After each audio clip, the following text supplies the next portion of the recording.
In this video, I want to get a little bit personal and talk a bit about my reflections on 20 and a half years in the Army and kind of what I'm thinking and what I'm feeling as I get ready to start out processing. I literally start out processing tomorrow, and it's a big transition. I've been in the Army my entire adult life. I joined right out of high school, and yeah, it's something I've been thinking about. I've been planning a lot around.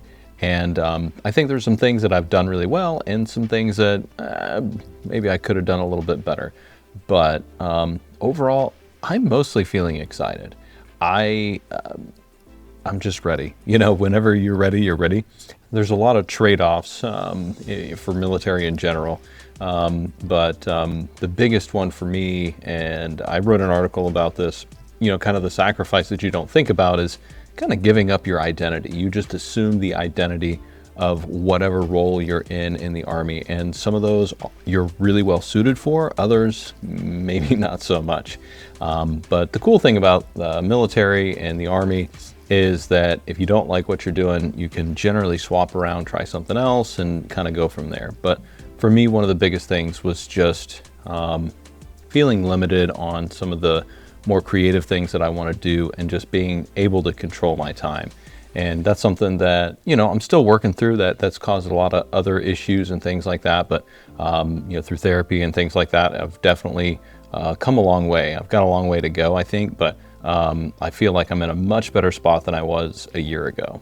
A few things that I think that I did well, I'll start with that, is I started playing around with different things outside of the Army early on. I went to school, I kept going to school, and then I just kind of kept checking on things that were interesting to me and kind of followed some passions, but then tried to marry that up with something that not only was I passionate about, but I might also be able to make money at too. And so I think that's one thing that a lot of people get kind of screwed up, is they think they just need to follow a passion or whatever. Well, you can do that to a certain extent, but at least for me, I didn't get started investing in stuff until later on, and so like I'm not completely financially independent or anything like that. And the pension is great, but it's not going to cover all of our expenses. I mean, just a few years ago, it would have covered quite a bit more, but inflation has really eaten into some of our biggest expenses, especially housing and vehicles. Those are kind of two of our biggest household expenses, and those have gone up astronomically over the last 5-6 years. So I say all that to say my pension doesn't go quite as far as it would have a little while ago. So if you're feeling that, I do personal finance and stuff for a living, and yeah, I still didn't get it 100% right. One thing that I did do right was start saving as well. So we started putting money away, and it started off, I just kind of said, hey, we'll just put $150 a month into a transition fund, and kind of set that aside specifically for transitioning out. Initially, we had set it at $8,000. We ended up with just a little bit less than that. I'm really glad that we set that aside, because there were so many different things that popped up. Like I didn't know that I was going to end up staying by myself for 2 months and renting an apartment. I didn't know that I was going to have to travel back and forth between different states as we moved. And like, there were just so many little like things that came up. And so we've eaten into that quite a bit. So I'm really glad that we did that. So if you're thinking about transitioning out, I would definitely start saving up extra money, you know, because there's some things that you don't think about, like when you're retiring or transitioning out, you don't get DLA. There's a lot of different things like that that just creep up. The other thing that I think we did pretty well is my wife and I had a lot of conversations talking about kind of the game plan. And once again, I wrote an article about this kind of on my military retirement off-ramp. And, you know, in that article kind of looking at like, okay, strategizing like when I'll be able to get everybody moved, and then hopefully be able to get my wife set up to where she's got a job, and then slowly ramp up my side business income, which is going to become my main source of income moving forward. So all of those pieces actually have pretty much, not exactly, but pretty much come into focus and kind of come into place. So that's another thing that I think we did pretty well. If we hadn't planned for those things and just waited for things to happen, it would have been a lot more stressful. So we really started planning this stuff out way in advance. One of the things that I wish I would have done a little bit differently is I wish I would have planned out doing my retirement ceremony, doing going aways and things like that a little bit better. I kind of underestimated how many people wanted to attend my retirement ceremony, how many people wanted to support in some kind of way, and I really didn't make a big deal about it. I didn't really do a lot for myself, and I just don't make a big deal about myself, but I did make sure I did the retirement ceremony at the military district of Washington, all that, so my son could see me have some kind of a nice retirement ceremony, because I knew that would be good for my family to see. But I wish I had requested all that stuff in advance and had the dates and stuff set in advance, and had that all set up, and especially with the unit, there's a lot of people at the unit that I guess I just didn't think that they cared as much as they did or do, and and so I kind of regret that. I regret not giving people the opportunity. I guess maybe I don't know. I just don't make a big deal about myself typically with stuff like that. Everything that I do is pretty much like just to help somebody else and share perspective, and I just want other people to do well. But yeah, so I do kind of regret that. The other thing that I wish I would have done a tad differently is I wish that I would have looked at my retirement date and maybe set it a little bit differently, because if I'd known that it was all going to work out like this for the time frame and all that, I might have pushed it back just a tad. But I don't know, there's just so many different things going on at the time, and I really didn't want to take the risk of not having my retirement packet in before the next board and all that kind of stuff, and so because I knew it would be very tempting, and I knew I'd be very competitive for the next level, so I really wanted to get my retirement packet done as soon as possible, so A, I wasn't tempted, and B, I wasn't forced into staying any longer. Family time wise, I mean, maybe it would have worked out to stay just a tad longer, at least financially, but I think personally and all that, we're closer to family and stuff and have support now, so I think it's all going to work out for the best in the long term. But it caused a lot more moving pieces than I realized, and if you're moving out of state, that's definitely something that you really need to pay attention to, because there's so many different nuances and so many different moving pieces that you need to have whenever you're moving to a different state. If you're going to stay right where you are, then maybe it's not as big of a deal, but if you're moving to a different state or even a different country, you really need to plan that out very, very carefully. I do kind of wish that I would have saved a little bit extra in our transition fund. Now, we still have an emergency fund, and we have other savings on top of that, so if we needed to, we could dip into it.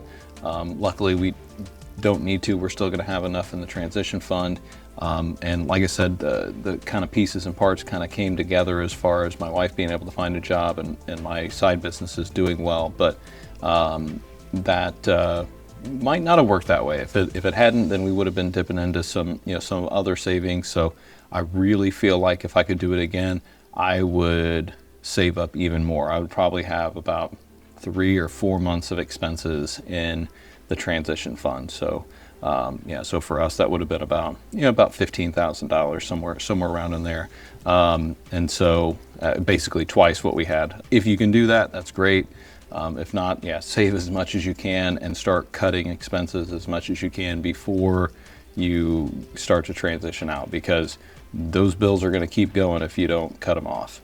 Overall, I'm very proud of just so many different things, so many different people that I've had a chance to work with, and probably the most rewarding thing for me is just seeing some of my soldiers, and even now some of the kids that, oh, I call them kids, they're not kids, some of the young men and women that had joined with me whenever I was a recruiter, getting to see them come up. And actually one of them kind of kept in touch with a little bit. He's now a recruiter himself, so that's pretty cool, kind of like a circle of life kind of thing.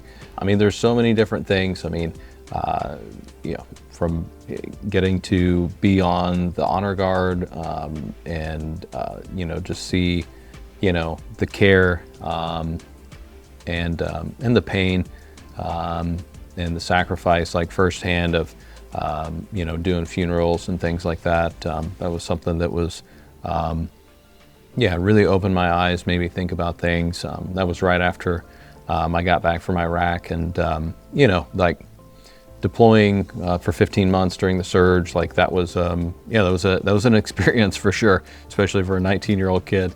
It was definitely different. I grew up a lot, and it gave me crazy perspective that I would never have had before. And so I'm really happy about having that experience. We lost one guy in our company. Rest in peace, Victor. Corporal Langrica died in a helicopter crash January 20th of 2007. So it was definitely nothing makes you look at your mortality more than losing one of your own. And definitely keep in touch with those folks. And actually, I think I'm gonna be organizing a reunion for us this coming year. So that'll be special. That'll be something neat. But you just don't know, what's going to happen in life, and you don't know how your life's going to change whenever you first join. But yeah, I mean, been able to go through, and I've been stationed all over the world. I've been stationed in Germany, I've been stationed in Korea, Arizona, Maryland. I was a recruiter for 3.5 years. That was an amazing experience. I sucked at it at first, but then eventually I just started ignoring what the Army told me to do, and just talk to people like they were actual people, and was just basically just told them what I wish somebody would have told me, or what I wish somebody, how somebody would treat my son. And so I think that was a huge shift for me, and definitely met a lot of great people. And getting to go to Afghanistan, and I ended up being the platoon sergeant, acting platoon sergeant, whatever you want to call it, whenever we went to Afghanistan. So that was a whole nother experience. Me and 52 souls, going to Afghanistan was pretty wild. I think I was only 24 at the time. So yeah, I mean, there's just no equivalent experience to some of these things.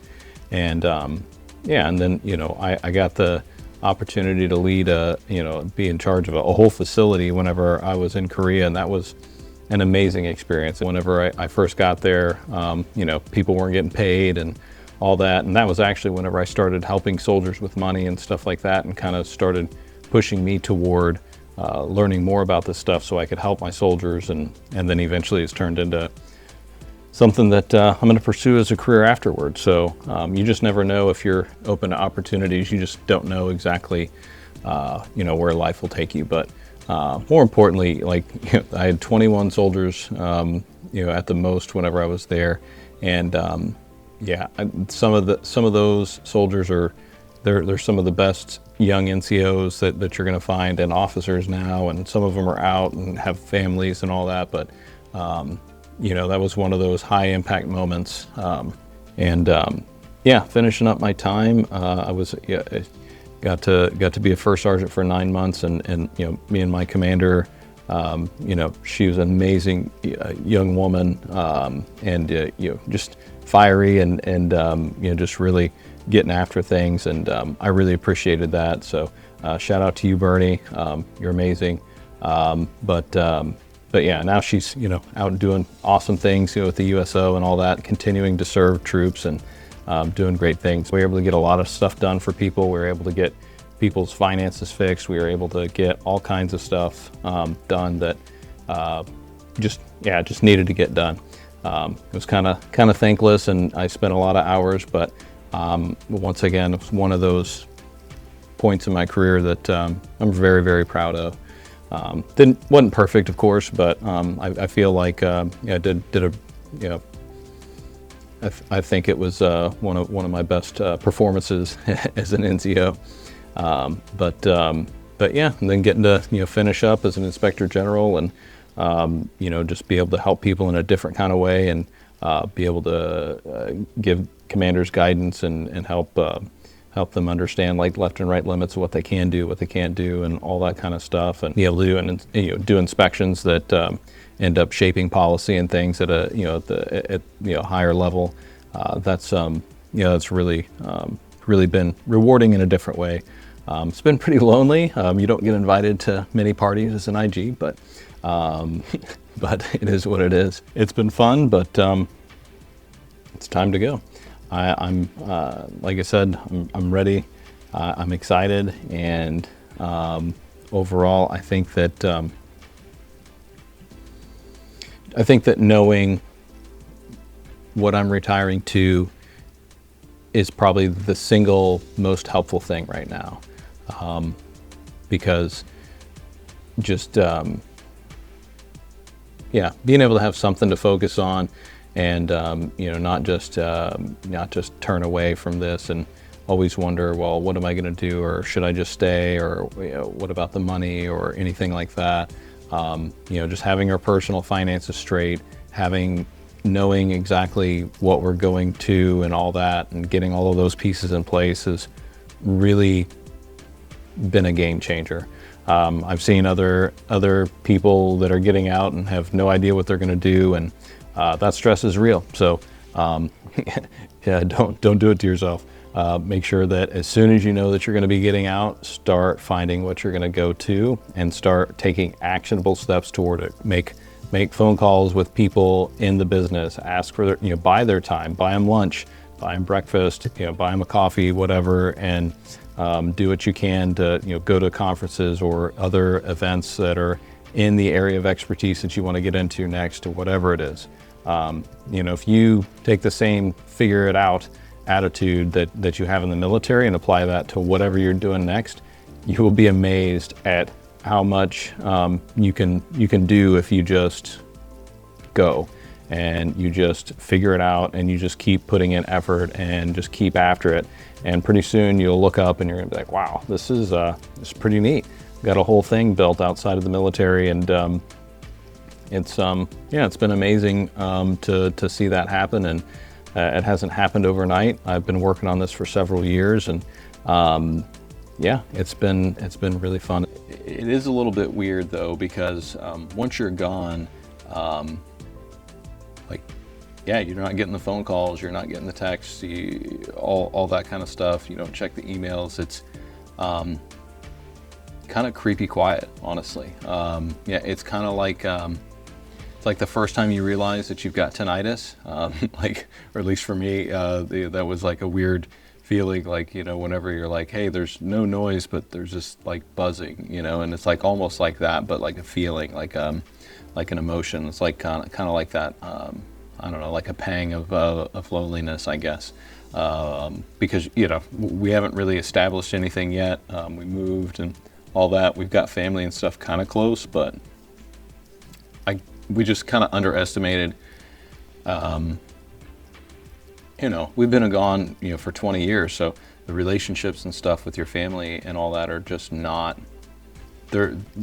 You're not just going to pick up where you left off. For the most part, yeah, you can pick up and kind of do some stuff, but like once you're used to kind of having your own thing and doing things your way, like everybody expects you to kind of integrate back into their schedule and all that kind of stuff. And I don't know what I really expected. It just kind of different. So I guess be prepared for that.